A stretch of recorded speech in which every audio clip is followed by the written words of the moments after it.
Good day. For those of you who do not know me, my name is Douglas Harder, and in this topic, we're going to discuss least squares best fitting polynomials.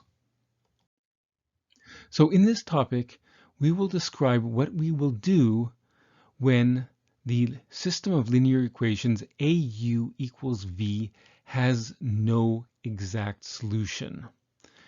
Instead, what we are going to do is find that vector u such that A times u is as close as possible to the target vector v. And to do this, we will introduce the normal equation. With this normal equation, we will then find that we can use it to find the best fitting linear polynomial that fits noisy data and the best fitting quadratic polynomial that fits noisy data. All right, let's recall from linear algebra. Suppose we have a matrix A that maps R2 to R4. That is, A is a 4 by 2 matrix. And let us suppose that there's a target vector V in R4 such that A times U has no solution. Now, if the columns of A are linearly independent, this essentially requires that the system is overdeterminant and the augmented matrix has rank 3. That is, there are more equations than unknowns and the system is inconsistent. That's what happens here. Right now, there is no vector u such that u times that matrix is equal to that target vector you see there. If there is no solution, what this means is there's no linear combination of the columns of A that equals a target vector.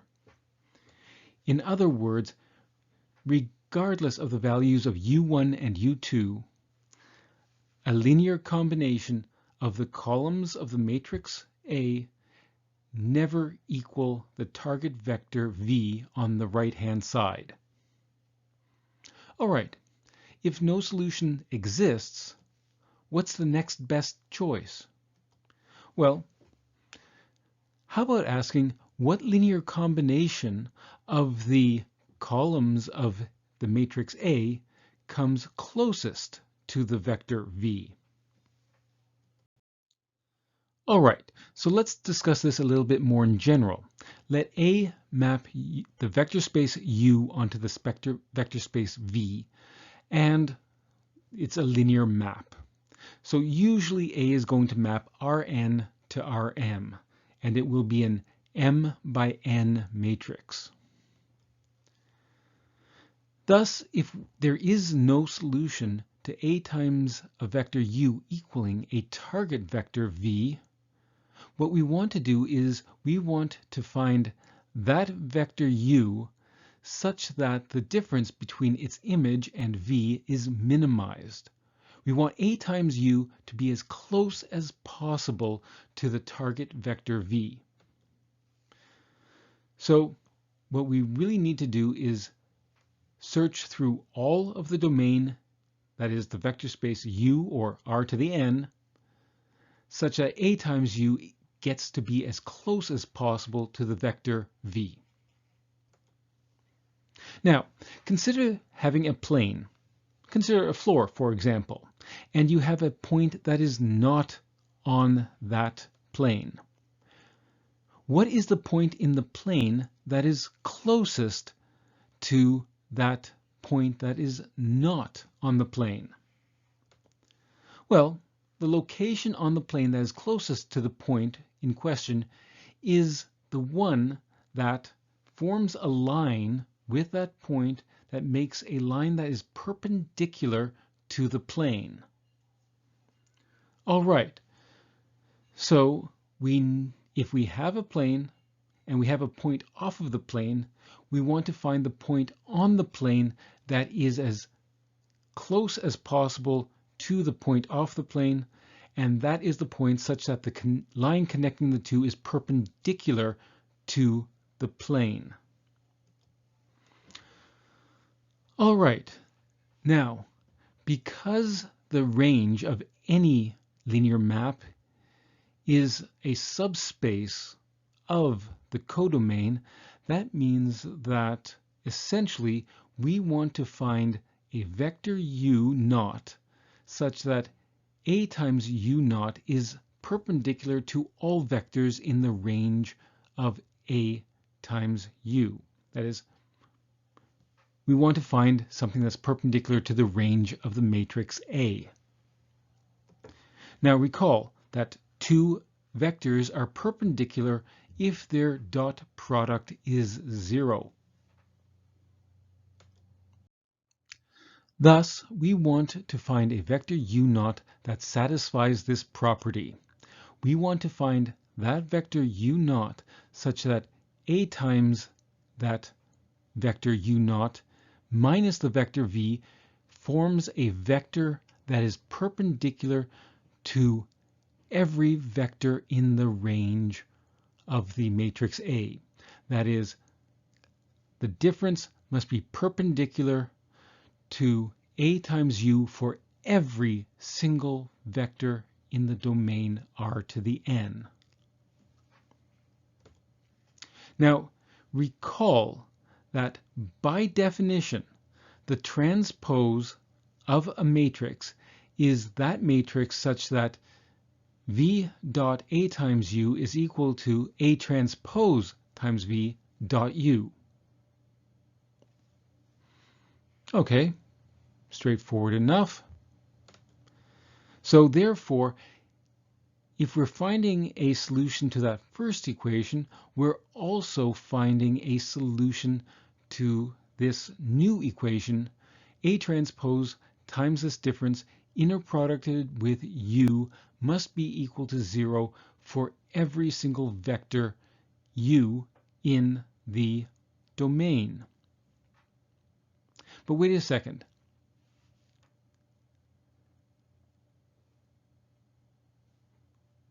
If the left-hand side of that inner product or dot product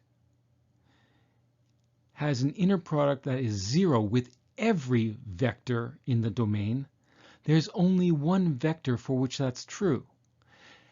It can only be true if the left-hand side is the 0 vector, because if the left-hand side was not the 0 vector, then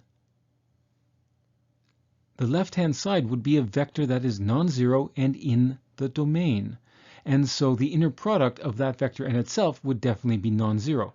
So the only vector that the left-hand side of the dot product can be is the 0 vector. So this is true if and only if A transpose times this difference is equal to the 0 vector. And this is true. Oh, well, we can distribute across the difference if and only if this is true. And thus, we have the following new system of linear equations. All right. Now, notice that if A is m by n, then A transpose is n by m, and therefore A transpose times A is equal to an n by n matrix. An n by n matrix times an n-dimensional vector u naught is an n-dimensional vector. Now, A transpose is n by m. The target vector is m-dimensional. An n by m matrix multiplying an m-dimensional vector gives an n-dimensional result. All right, that's good. We therefore have an n-dimensional vector equaling an n-dimensional vector. So therefore, if we can find the inverse of this product, we can find the vector u.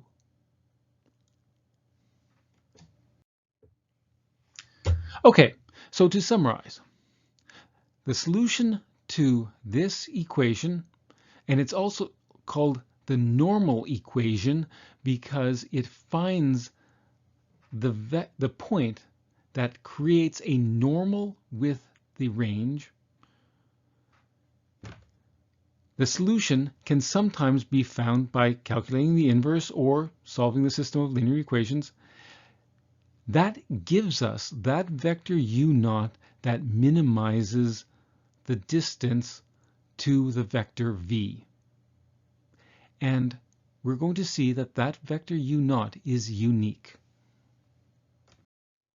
Let's try this out with that first example. So if we were to implement this in Matlab, here is the matrix A. There is the target vector v,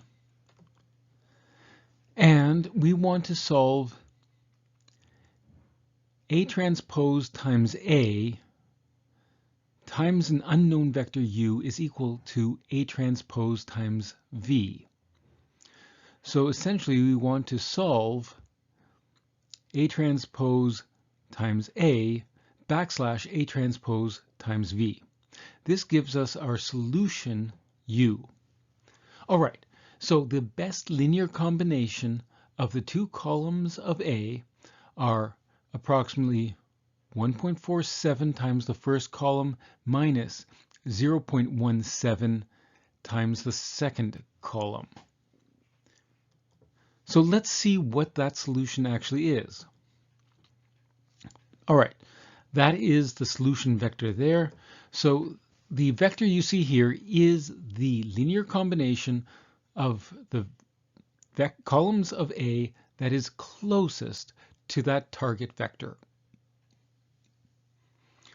So if you were to change u in any way, make u1 or u2 slightly larger or slightly smaller, it's going to be further away from the target vector.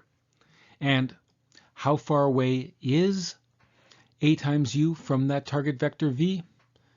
Well, it's about 3.13, so not that close, but that is the best possible approximation we can get using these two column vectors. All right, let's apply this. Suppose we have some data points here. Here we have 5 points of data, x1, y1 through x5, y5. And suppose we wanted to find an interpolating line that passes through these points.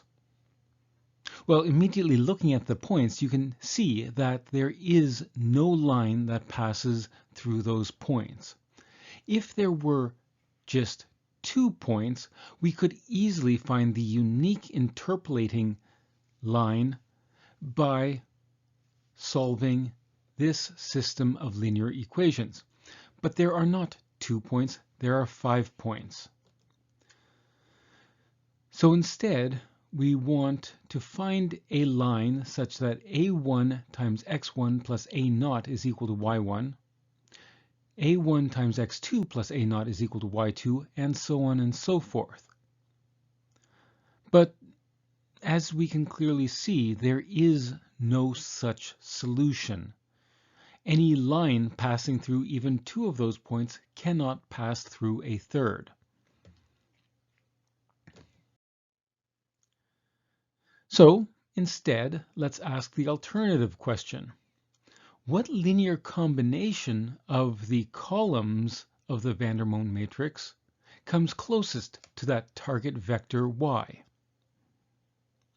All right, so we've just changed finding the exact unique interpolating polynomial or straight line between 2 points to a least squares question on 5 points.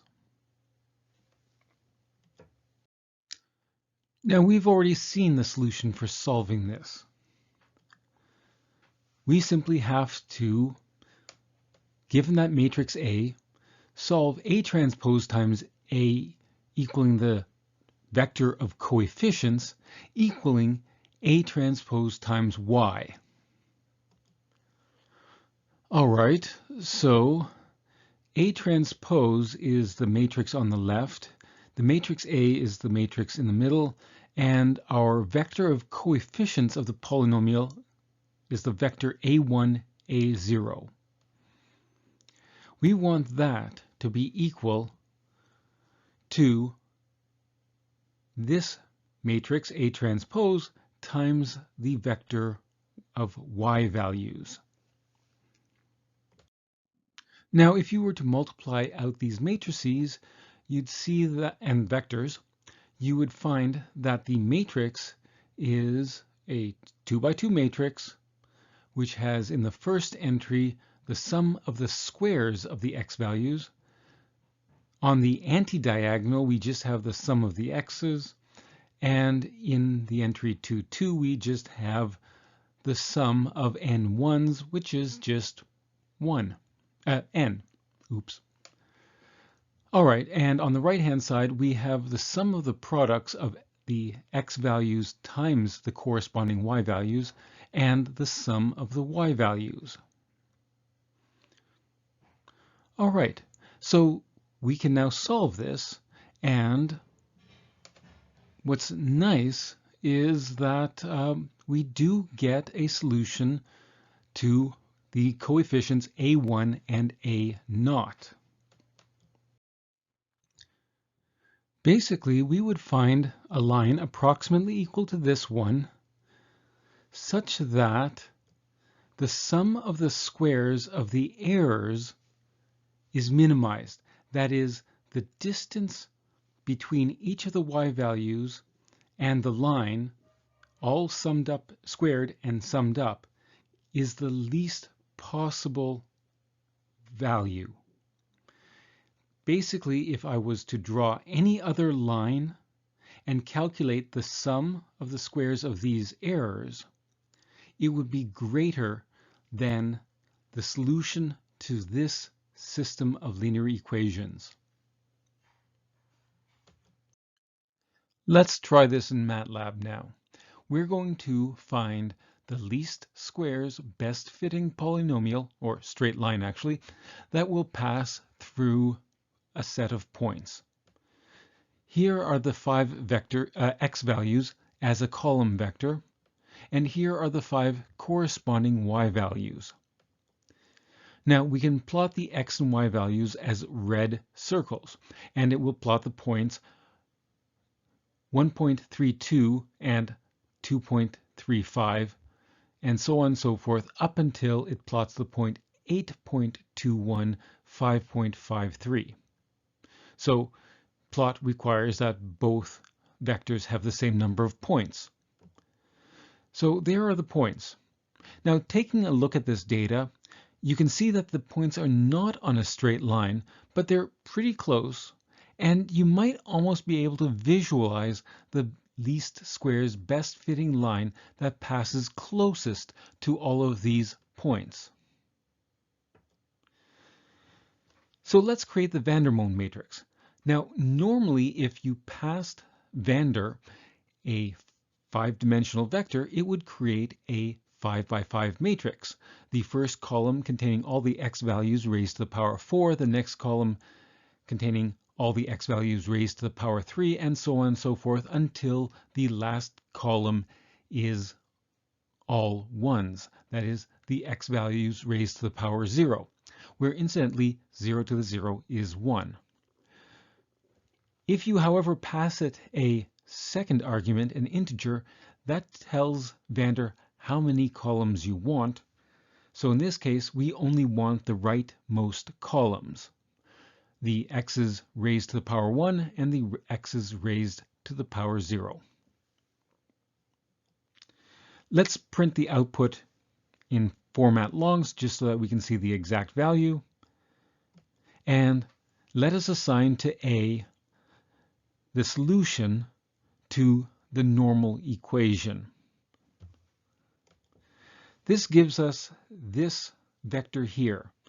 So what this represents is the polynomial 0.4446 times x plus 1.5492. All right. So let us now plot this line. So we'll hit hold on so that the second plot also appears on the same plot as we started with. And then we will plot the x values, but then we will evaluate the x values at the polynomial a. And this will be drawn in as a red line. All right, so here we see the least squares best fitting line that passes through this data.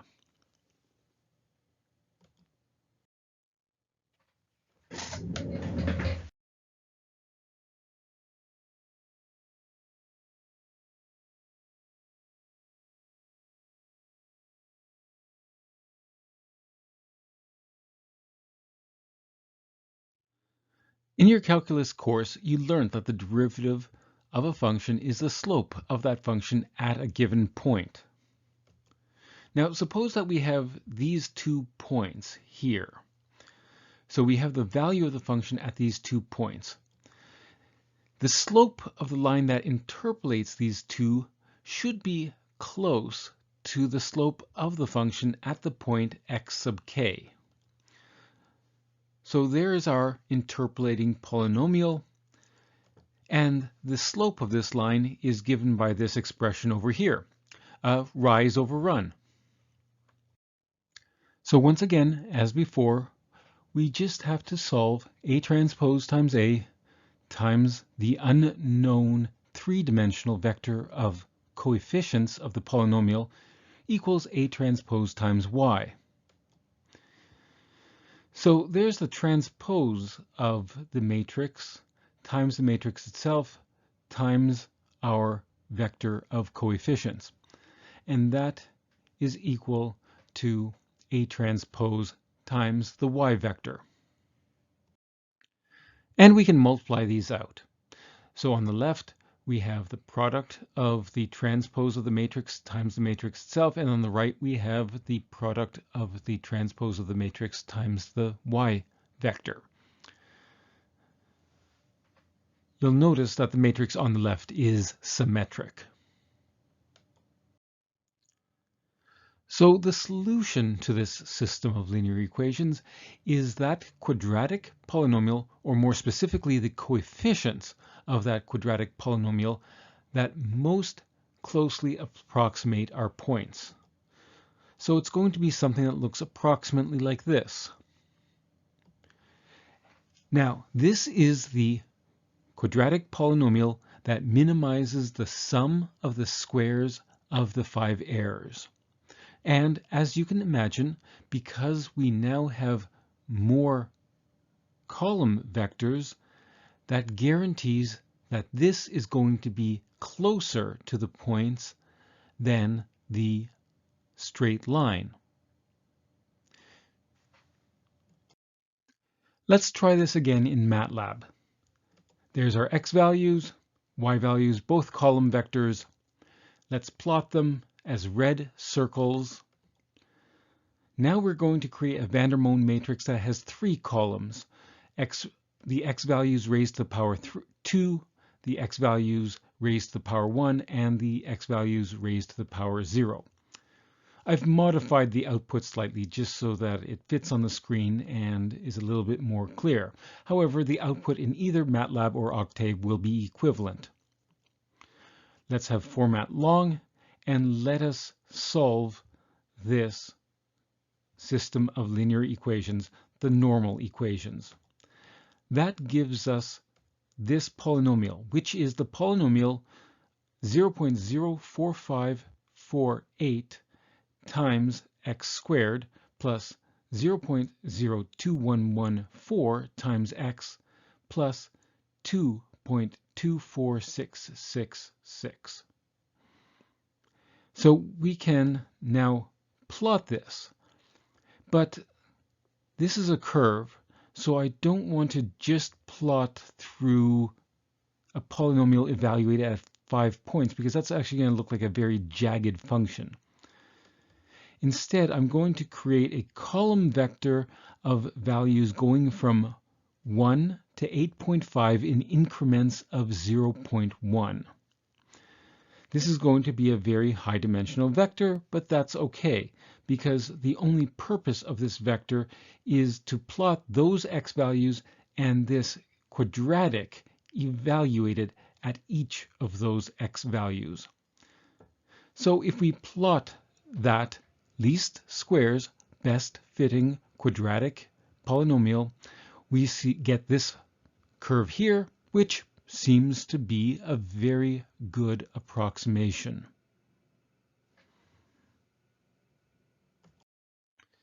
Now, one feature that's really nice in Matlab is that if you try to find a solution to an overdetermined system of linear equations, Matlab automatically gives you the least squares best fitting solution.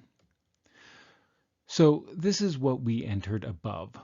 We explicitly calculated A transpose times A and A transpose times Y and then solved the system. This was the solution. However, if you simply asked to solve A backslash Y, you also get the solution. Oh, wait a second, almost. As you can see, the last few digits are different. This is because Matlab doesn't just automatically calculate A transpose times A and A transpose times Y, but rather Matlab uses other, more sophisticated and more numerically stable algorithms to find the best fitting least squares solution. Consequently, the answer will be slightly different, and Matlab's solution is actually closer to the true solution for the above x and y values. This is because in Maple, you can actually do arbitrary precision arithmetic, and in Maple, you find that the solution to significantly more digits more closely approximates the solution Matlab gives when you just use A backslash Y. All right, that's going to make your life a lot easier.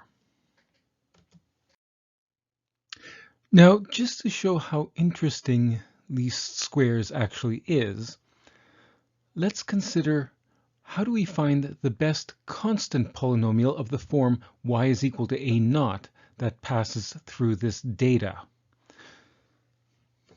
Well, now the Vandermonde matrix is just a column of ones. That is, each of the x values raised to the power 0. And so if we multiply a column of ones by its transpose, and again, remember, this is a 1 by 5 matrix multiplying a 5 by 1 matrix, we end up with a 1 by 1 matrix of 5s. And on the right-hand side, we just get a sum of the y values. So for an arbitrary number of points, on the left-hand side, we just have a 1 by 1 matrix n times a vector containing a single entry a naught, and that's equal to the sum of the y values. Well, solving this is quite straightforward. The solution is a naught is the average value of the y's. Well, isn't that what you'd expect to be the least squares best fitting constant that passes through data? That is the average value of the y values. No other point is closer to all of these points. So that's actually a nice solution as well. All right, following this topic, you now understand the idea of finding the image of a vector such that that image is the closest to a target vector v. We know to find this, we must now solve A transpose times A times the unknown vector u equaling A transpose times v. You understand that this can be used to find least squares best fitting polynomials passing through data. This includes finding a least squares constant polynomial, which is just the average of the y values, the least squares linear polynomials, the line that passes most closely to the points, and we've also looked at an example with a least squares quadratic polynomial. And as you may anticipate, we can find higher powers or higher degree polynomials that fit through given data, although this is generally not suggested.